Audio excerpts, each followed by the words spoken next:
'n voorreg wat ons het om as broers en susters in die geloof hier by mekaar te wees. Ons het hierdie erediens gewoonlik op 'n Vrydagoggend gehou. Ek het nou besluit om dit hierdie jaar te skuif na Donderdag aand toe, wat ook die aand is wat Jesus die nagmaal ingestel het saam met sy disippels. Kom ons begin met 'n toetrede lied uit Gesang 387. Ons sing daarvan verse 1, 2 en 3. En dan bly ons staan vir die fotum in die seën. En daarna sing ons spontaan 'n verootmoedigingslied, vonk 404, verse 2 en 3, en dan kan jy weer die plek inneem. Toetrede lied, Gesang 387, verse 1, 2 en 3.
Die Here Jesus het in die nag waarin hy oorgelewer is, brood geneem en nadat hy God daarvoor gedank het, het hy dit gebreek en gesê, dit is my liggaam, dit is vir julle, gebruik dit tot my gedagtenis.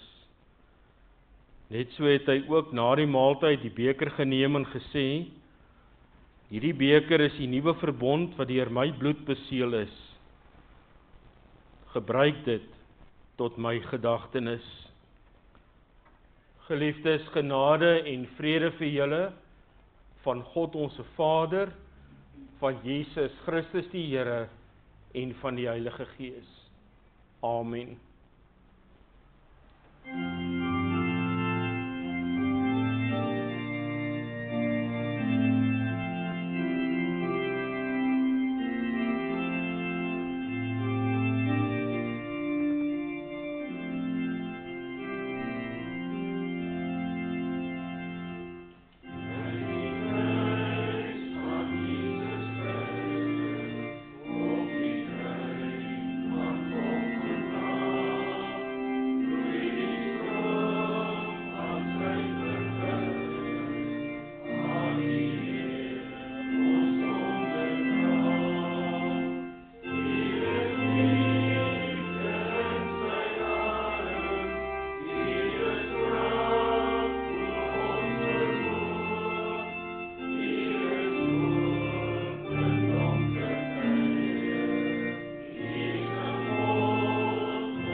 Broers en susters, ons lees saam uit Markus 14 vanaf vers 22 tot 25.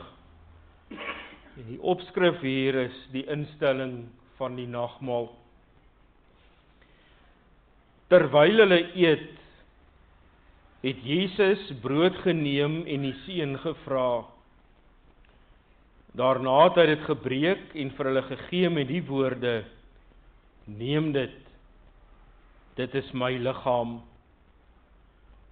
Toe neem hy 'n beker en nadat hy die dankgebed uitgespreek het, gee hy dit vir hulle en hulle het almal daaruit gedrink. Hy sê vir hulle: Dit is my bloed, die bloed waardeur die verbond beseël word en wat vir baie mense vergiet word. Dit verseker ek julle, ek sal nie weer wyn drink nie tot op daardie dag wanneer ek die nuwe wyn in die koninkryk van God sal drink. Ons lees tot sover. Elke mens wat die woord van die Here hoor en ook elke oomblik daarvolgens lewe, is 'n gelukkige mens. Kom ons bid saam.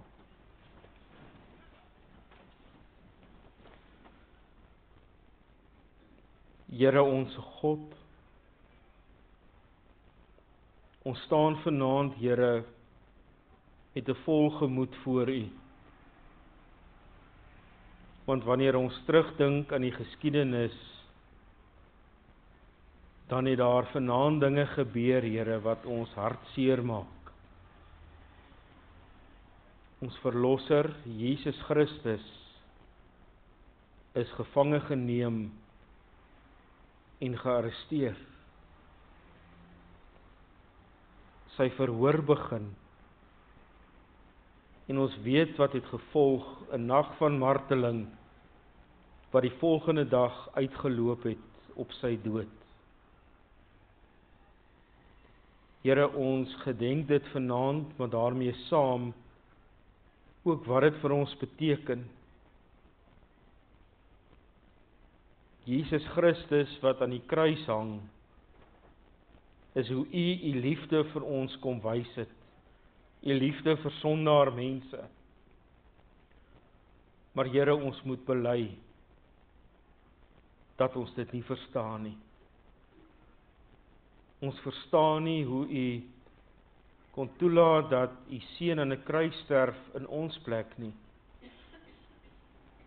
Met ons gedagtes en ons verstand kan ons dit nie uitmaak nie. Maar wanneer ons met ons hart dink, wanneer ons gelowig daaroor dink, dan besef ons net, Here, dit is hoe U liefde vir ons kom wys het. Daar is geen groter liefde as U liefde vir ons en ook die manier waarop U dit kom wys het nie. Daarvoor, Here, is ons dankbaar. Ons loof en ons prys U daarvoor. En ons wil vra, Here, dat waar ons vanaand om die nagmaaltafel gaan aansit, wanneer ons die brood in die hand neem en wanneer ons die wyn drink, dat U ook dan met ons sal praat. Dat U ons dan ook sal aanraak, Here, dat ons weet waaroor dit gaan. Dat ons weet, dis U genade, U ontferming en U groot barmhartigheid wat vir ons die lewe gee. En daarom gedenk ons dit. Wil U dit nou stil maak in ons en help ons, Here, om te hoor wat U vanaand vir ons wil sê. Ons bid dit in Jesus naam. Amen.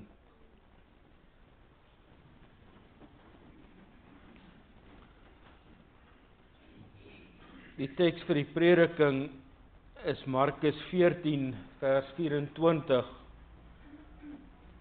Hy sê vir hulle: Dit is my bloed, die bloed waardeur die verbond beseël word en wat vir baie mense vergiet word.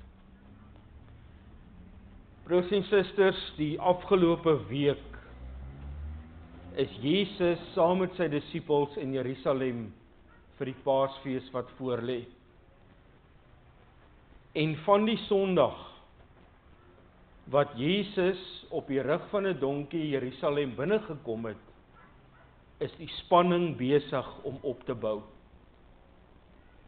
En mens sien die Sondag al, hoe daar twee koninkryke is, die koninkryk van die wêreld en die koninkryk van God, wat reguit op mekaar afstuur. En 'n botsing tussen hierdie twee koninkryke is onafwendbaar. Sondag kom Jesus op die rug van 'n donkie aan die ooste kant van Jerusalem, van die Olyfberg se kant af ingery. Daar is 'n skare mense wat hulle klere op die grond gooi, wat takkies na Jesus toe gooi en wat hom bely as die koning. In die teenoorgestelde kant, die weste kant van Jerusalem, is Pontius Pilatus op 'n perd besig om die stad binne te kom. En ook hy het sy eie skare wat hom toejuig. En so is hierdie twee koninkryke op pad na mekaar toe. Maandag besoek Jesus die tempel. En terwyl hy en sy disippels op pad is na die tempel toe, stap hulle by 'n vyeboom verby wat nie vrugte dra nie. Jesus vervloek dan hierdie vyeboom, omdat daar geen vrugte is nie. En 'n paar oomblikke later is hy in die tempel besig om die tafels van die geldwisselaars om te keer. Hy's kwaad. En hy sê vir hulle dat hulle besig is om die huis van gebed te verander in 'n rowersnes. Julle steel, en hier in die huis van gebed kom steek julle buit weg. Julle is soos daardie vyeboom wat nie vrugte dra nie, want aan julle manier van leef wys julle nie dat julle kinders van God is nie. Dinsdag is Jesus in 'n strydgesprek betrokke. En die hele gesprek gaan oor die betaal van belasting. Moet ek belasting betaal of moet ek nie? En dan vra Jesus vir 'n muntstuk. En hy sê, wie se afbeelding is op hierdie muntstuk? En wanneer hulle hom dan antwoord, dis die keiser se, dan sê hy vir hulle, gee dan aan die keiser wat die keiser toekom. Maar jy mens moet ook aan God gee wat aan God toekom. Jouself. Want jy is na die beeld van God geskep. God se afbeelding is ook op jou. Woensdag dan salf 'n vrou vir Jesus met die allerdierste reukolie. En die disippels raas met haar daaroor, want hierdie is 'n vermorsing van geld. Jy gooi nie 'n hele fles reukolie oor iemand uit nie. Jy gebruik dit spaarsamig, dat dit jou lank kan hou. Teenoor hierdie vrou se goeie daad, op dieselfde dag, gaan Judas na die priesterhoofde toe. En hy gaan reël met hulle, dat hy vir Jesus sal verraai. Dat hulle hom kan vang en hom kan oorgee aan die Romeine, om gekruisig te word. Hy gaan letterlik vir Jesus verkoop, vir 30 silwermuntstukke. Die donderdag, dit gaan 'n lang dag wees. Want nadat Jesus donderdagoggend wakker geword het, slaap hy nie weer, voordat hy die volgende middag aan die kruis sterf nie. Vannag word hy gevange geneem, en daar bots hierdie twee koninkryke, wat reguit op mekaar afgestuur het vroeër die week. Hy word die heel nag gemartel, op die wreedste denkbare manier. Hy word gespot, Hy word met 'n sweep geslaan. 'n Sweep waar daar in die riem van hierdie sweep klein stukkies bene van dier ingevleg is. En wanneer die sweep tref, dan gaan dit in die vel in en met die terugruk van die sweep word stukkies vleis uit die vel uitgeruk. Dis dierebene wat vuil is. Dit veroorsaak infeksie wat hierdie wonde net nog seerder en seerder maak. Voordat dit egter gebeur donderdagnaand, kom Jesus en sy disippels bymekaar om die Paasmaaltyd te eet. Wat tydens hierdie Paasmaaltyd is daar ook 'n spanning in die lug. Want Jesus sê hier vir hulle: die een van julle wat my gaan verraai, is saam aan die tafel. En dan is hierdie klomp disippels in rep en roer. Wie gaan dit wees? Gaan dit ek wees? En hulle vra dit vir Jesus. En op 'n manier verduidelik Jesus dan vir hulle: die een wat sy hand saam met my in die souskottel steek, dis hy wat my gaan verraai. 'n Mens sou wou hê dat ten minste hierdie tydjie van Jesus saam met sy disippels, waar hulle die Paasmaaltyd eet, rustig sou moes wees. Anders as die res van die week wat die spanning net opgebou het, en veral die nag wat volg en die volgende dag. Maar selfs hier is ook spanning teenwoordig. Jesus gaan aan met wat gedoen moet word. Hy eet saam met sy disippels die Paasmaaltyd. En terwyl hulle die Paasmaaltyd eet, gee Jesus nog meer betekenis daaraan. Dis nou nie meer net die uittog uit Egipte, waar God se kinders as slawe verlos is, wat hulle hier herdenk nie. Maar Jesus bring hierdie maaltyd in lyn met nog 'n verlossing. Die groot verlossing. 'n Verlossing wat nie net vir Israeliete is nie, maar vir alle mense. Wanneer hy die brood breek en dit aangee, dan is sy woorde daarmee: hierdie is my liggaam, wat binne 'n paar ure vir julle gebreek gaan word.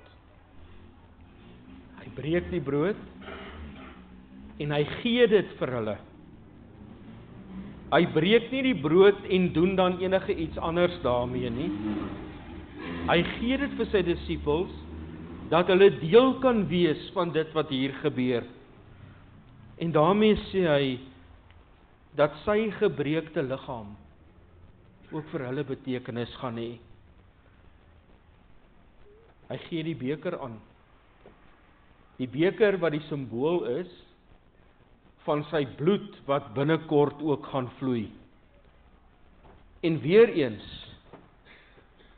deur uit hierdie beker te drink en dit vir die ander te gee, bevestig en verseker Jesus sy disippels dat hulle deel het aan sy bloed. In die sin dat sy bloed nie te vergeefs vloei nie, maar dat sy bloed aan die kruis vloei vir hulle. Deur die vloei van hierdie bloed word die verbond beseël. Met ander woorde, deur hierdie bloed wat vloei, bevestig God al die beloftes wat hy aan sy kinders gemaak het. Hierdeur word ons daarvan verseker dat God nie net beloftes gemaak het en daarvan vergeet het nie, maar word ons daardeur herinner dat ons kan hoop hê te midde van ons seer, ons swaar kry, ons hartseer, soos wat Jesus se disippels hier aan die tafel moes beleef het. Hy het die brood gebreek en gesê, dit is my liggaam, dit is vir julle. Hy het die beker geneem en gesê, Dit is my bloed waardeur die verbond beseël word. En dit word vergiet vir baie mense. En dit wys heen na niks anders as sy kruisdood die volgende dag nie. Dit probeer hy vir die disippels leer. Want hulle het dit nog nie verstaan nie. Hy het dit hoeveel keer in sy lewe gedoen? 'n aankondiging gemaak of gepraat oor sy dood wat aan die kom is.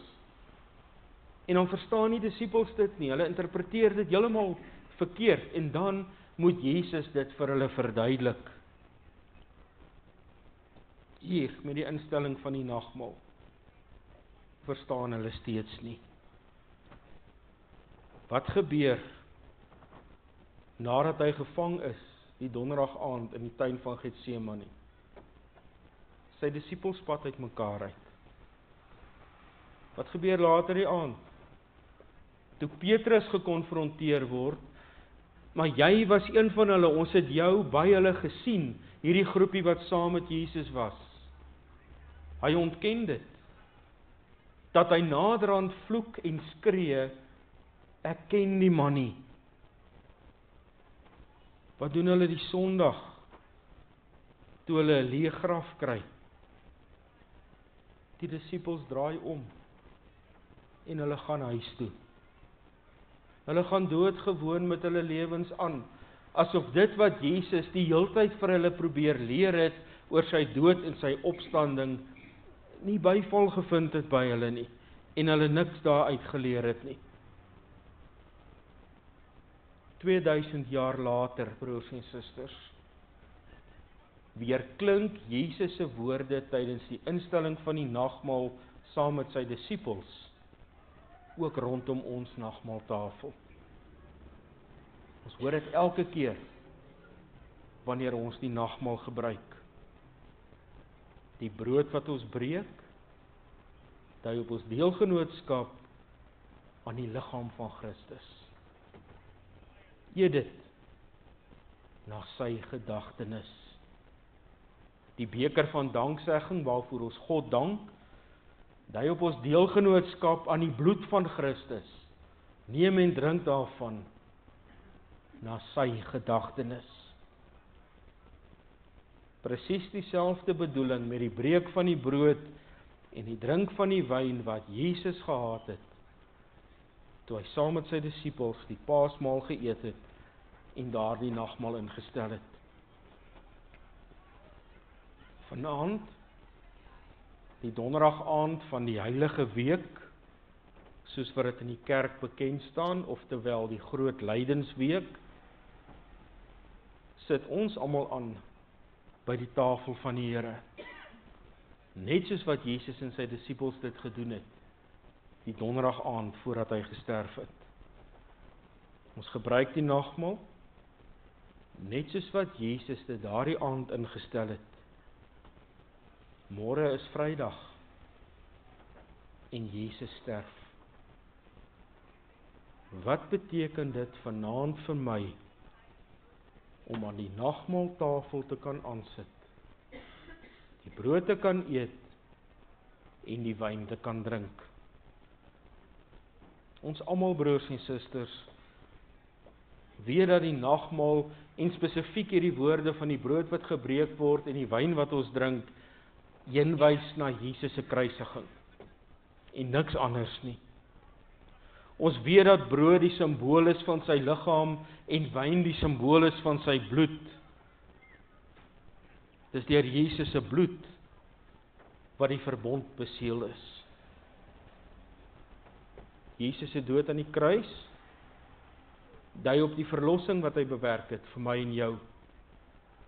Dit dui daarop, dat hy vir ons die pad na God toe oopgemaak het, en dat ons, met enige iets in ons gemoed, na God toe kan gaan, en daar kan gaan skuil.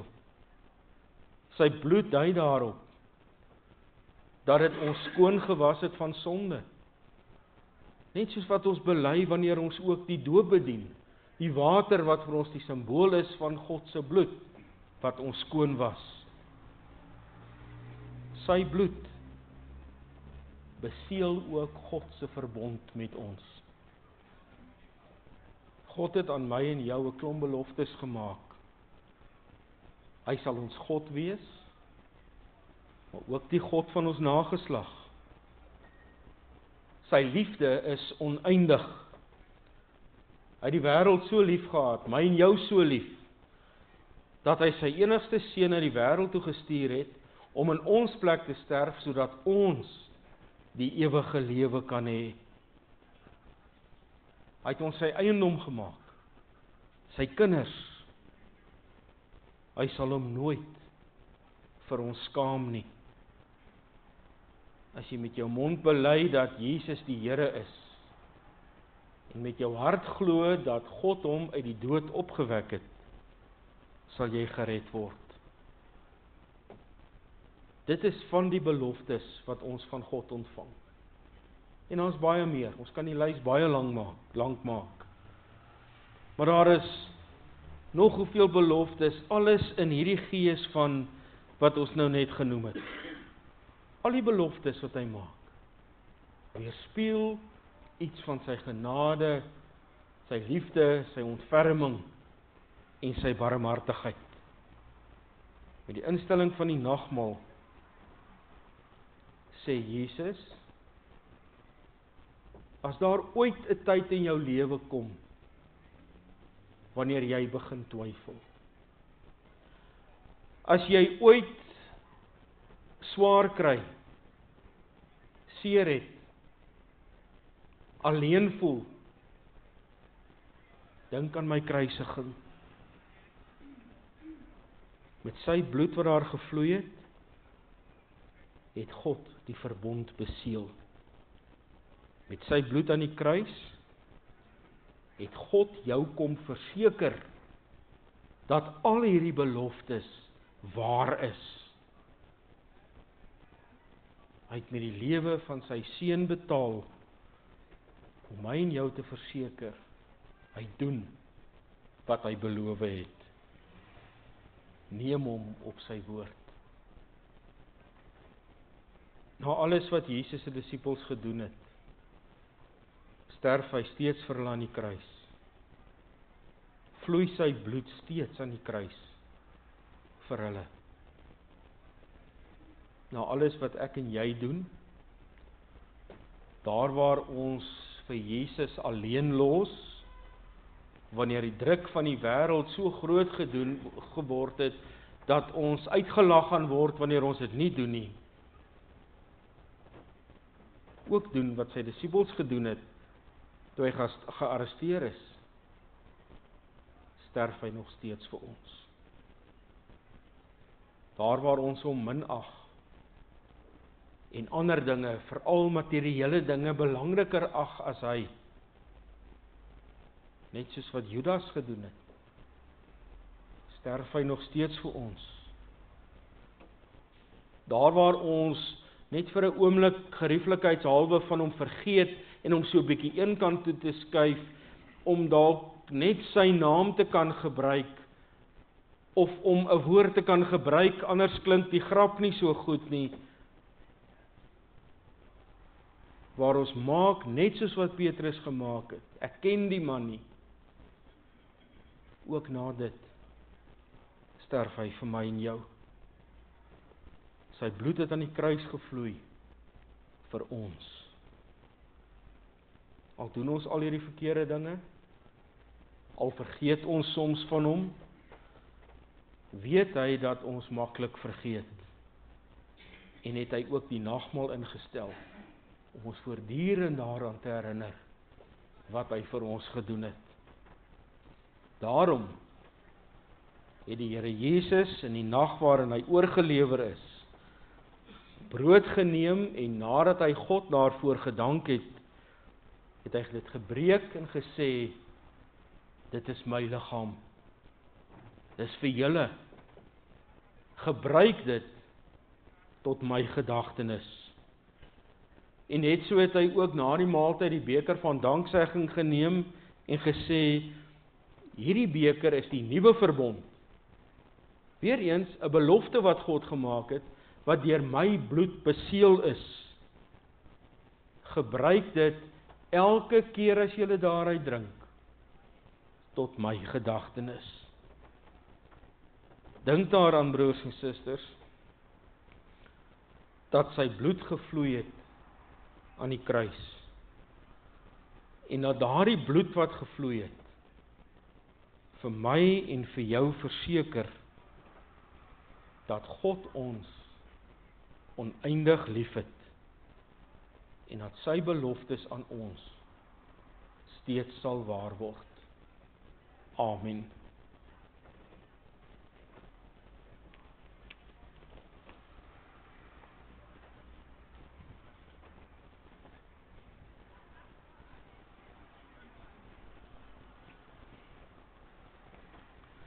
Geliefdes in ons Here Jesus Christus, luister hoe die Here Jesus die heilige nagmaal ingestel het, soos die apostel Paulus dit in sy eerste brief aan die Korintiërs ook weergegee het. Ek het van die Here ontvang wat ek ook aan julle oorgelewer het. Die Here Jesus het in die nag waarin hy oorgelewer is, brood geneem, en nadat hy God daarvoor gedank het, het hy dit gebreek en gesê, dit is my liggaam, dis vir julle, gebruik dit tot my gedagtenis. Net so het hy ook na die maaltyd die beker geneem en gesê, hierdie beker is die nuwe verbond, wat deur my bloed beseël is. Gebruik dit, elke keer as julle daaruit drink, tot my gedagtenis. Elke keer as julle van hierdie brood eet en uit die beker drink, verkondig julle die dood van die Here, totdat hy kom. Elkeen wat op 'n ongepaste wyse van die brood eet of uit die beker van die Here drink, sal skuldig wees aan sonde teen die liggaam en bloed van die Here. Maar elkeen moet eers homself ondersoek, voor hy van die brood eet en uit die beker drink. Want hy wat eet en drink sonder om te besef dat dit die liggaam van die Here is, bring daardeur 'n oordeel oor homself. Ons glo en bely dat ons verlosser Jesus Christus die sakrament van die heilige nagmaal ingestel het, om die te voed en te onderhou wat hy opnuut gebore laat word het, en in sy huisgesin die kerk ingelyf het. Die wat opnuut gebore is, besit naas hulle liggaamlike en tydelike lewe ook 'n geestelike en hemelse lewe. Die eerste besit hulle van geboorte af, soos alle ander mense. Die tweede is aan hulle gegee, deur die nuwe geboorte wat plaasvind deur die woord van die evangelie, in die gemeenskap van die liggaam van Christus. Nie alle mense besit hierdie lewe nie, maar slegs die uitverkorenes van God. Vir die liggaamlike en aardse lewensonderhoud voorsien God aan ons gewone aardse brood. Die gewone brood word net soos die aardse lewe aan alle mense gegee. Maar om die geestelike en hemelse lewe wat die gelowiges besit te onderhou, het hy vir hulle die lewende brood uit die hemel gestuur, naamlik Jesus Christus. Hy voed en onderhou die geestelike lewe van die gelowiges as hy geëet word. Dit wil sê deur die geloof geestelik toegeëien en aangeneem word. Om hierdie geestelike en hemelse brood vir ons uit te beeld, het Christus bepaal dat aardse en sigbare brood die sakrament van sy liggaam en wyn die sakrament van sy bloed sal wees. Hiermee gee hy aan ons te kenne, so seker as wat ons die sakrament ontvang en in ons hande hou, dit met ons mond eet en drink en hierdie brood en wyn ons aardse lewe onderhou. Net so seker ontvang ons deur die geloof vir ons geestelike lewe die ware liggaam en die ware bloed van Christus, ons enigste verlosser. Dit staan dus bo alle twyfel vas, dat Jesus Christus nie te vergeefs die sakramente ingestel het nie. Hy doen immers in ons alles wat hy vir ons met hierdie heilige tekens uitbeeld. Hoe dit gebeur, gaan ons verstand te bowe en is vir ons onbegryplik, omdat die werking van die Heilige Gees verborge en onbegryplik is. As ons derhalwe sê dat wat deur ons geëet en gedrink word, die eie en natuurlike liggaam en die eie bloed van Christus is ons nie verkeerd nie. Die manier waarop ons dit nuttig, is egter nie met die mond nie, maar met die Gees deur die geloof. Al bly Christus, dis altyd sit aan die regterhand van sy Vader in die hemel, hou hy tog nie op om ons deur die geloof aan hom deel te laat hê nie. Die nagmaal is 'n geestelike maaltyd waarin Christus homself en al sy gawes aan ons gee, en ons laat deel kry aan homself en die verdienste van sy lyding en sterwe. Hy voed en versterk ons geestelike lewe en vertroos ons in ons troosteloosheid as ons sy liggaam eet. Net so verkoop en verfris hy ons geestelike lewe as ons sy bloed drink. Verder vorm hierdie sakramente en wat deur hulle uitgebeeld word 'n eenheid. Maar nie alle mense wat die sakramente gebruik, ontvang wat daardeur uitgebeeld word nie. 'n Goddelose en ongelowige mens ontvang wel die tekens, maar nie wat daardeur uitgebeeld word nie. En so bring hy of sy 'n oordeel oor hom of haarself. Judas en Simon die towenaar het byvoorbeeld albei wel die sakramentstekens ontvang, maar nie vir Christus wat daardeur aangedui word nie. Hy word alleen aan die gegee wat glo. Ten slotte ontvang ons hierdie heilige sakrament in nederigheid en met eerbied. So gedenk ons met diepe dankbaarheid die dood van Jesus Christus, ons verlosser, en bely ons Christelike geloof. Daarom behoort niemand by die tafel aan te sit as hulle self nie eers aan 'n grondige selfondersoek onderwerp het nie, sodat iemand nie tot sy of haar oordeel van hierdie brood eet en uit die beker drink nie. Kortom, deur die gebruik van hierdie heilige sakrament word ons beweeg tot 'n vurige liefde vir God en ons naaste. Ons verwerp alles wat met die sakrament vermeng word, as ook alle verwerplike menslike uitvindings wat daarbey gevoeg word, omdat dit die sakrament ontheilig. Ons is tevrede om die nagmaal te vier soos Christus en sy apostels ons geleer het. Wat ons daarvan sê, is wat hulle daarvan gesê het. Amen. Geliefdes, terwyl ons so bly sit, laat ons voor God verootmoedig en met ware geloof bid, dat hy ons aan dit alles sal laat deel kry. Ons bid saam. Liefdevolle God, barmhartige Vader, ons bid dat U in hierdie nagmaal, waar ons die verlossende betekenis van Jesus Christus se dood gedenk,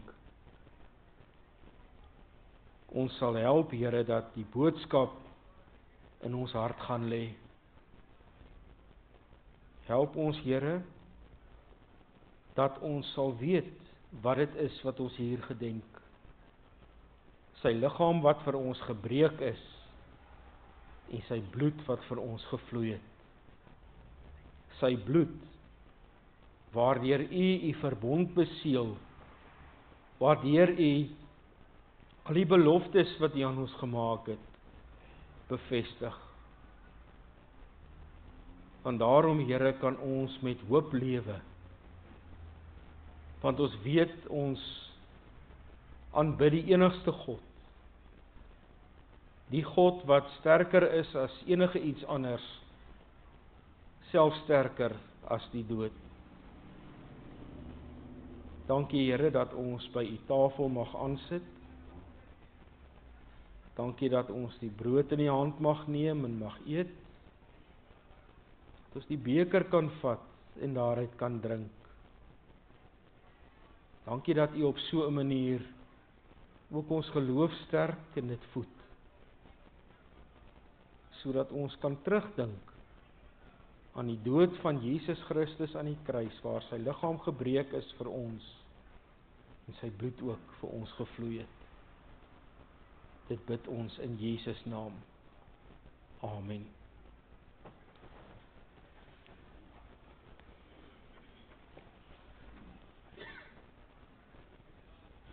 Gemeente, terwyl die tafel gereed gemaak word, dan kan ons net so bly sit en ons sing saam uit Gesang 399, verse 1, 4 en 5. Wanneer ons aan die tafel aansit en die brood en die beker omstuur, dan is daar nie vanaand 'n skrifgedeelte wat ons lees nie. Daar is ook nie 'n lied wat ons gaan sing nie. Ons doen dit in stilte, om vir onsself op so 'n manier ook weer geleentheid te gee om terug te dink aan Jesus se dood, aan sy liggaam wat gebreek is en sy bloed wat gevloei het vir ons. Ek wil dan net ook die volgende reëling tref, en dit is dat ons in die middelblok sal begin, en dat ons dan van daar af sal kom aansit aan die tafel, en die twee kantblokke dan laastens geleentheid gee.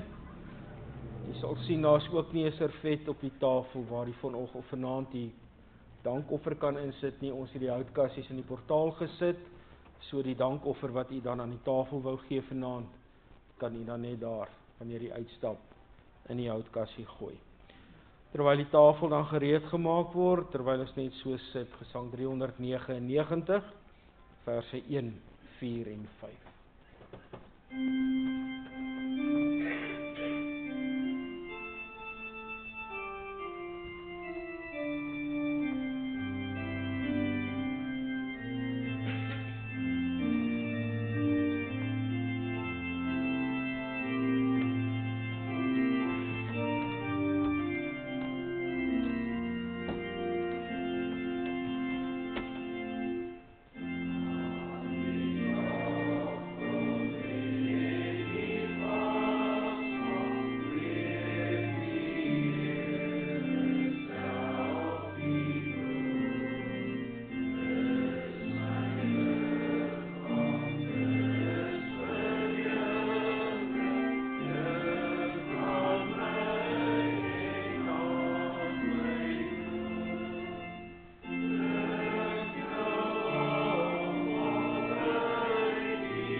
Broers en susters, namens die kerkraad nooi ons alle beleidende lidmate van die gemeente, ons ook beleidende lidmate van ander gemeentes van ons kerk, en lidmate van ander kerke met dieselfde belydenis as ons, om te kom aansit aan die tafel van die Here, mits u in die eie gemeente nie onder die kerklike tug staan nie, en daar ook die vrymoedigheid het, om aan die tafel van die Here aan te sit.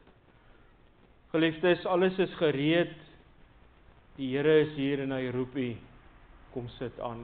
Ons bly net so sit en dan bid ons saam. Hemelse Vader, ons dankie dat u ons nou weer herinner het aan die dood van u geliefde Seun Jesus Christus. Dankie Here dat ons vanaand die simbool of die teken van die sakrament in ons hand kon hou, van hoe sy liggaam gebreek is, en hoe sy bloed gevloei het. Dankie Here dat u dit gedoen het vir ons. Wil u ons asseblief ook help dat wanneer dit met ons swaar gaan, wanneer die lewe nie is wat ons wil hê dit moet wees nie, en wanneer ons seer het en hartseer is of alleen is, dat ons sal dink daaraan dat sy bloed gevloei het vir ons, en deur daardie bloed bevestig en verseker u ons, dat u ons u kinders gemaak het. Verseker u ons Here dat u aan ons die belofte gemaak het, u sal ons nooit alleen los en u sal u nooit vir ons skaam nie. Dankie Here dat u na ons kyk, soos wat u doen. Amen. Gemeente, ons slotsang is vonk 455, verse 1 en 2, en dan bly ons staan vir die seëngroet en die wegsieningslied, gesang 393, vers 2.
Die genade van ons Here Jesus Christus, die liefde van God en die gemeenskap van die Heilige Gees sal by julle elkeen wees. Amen.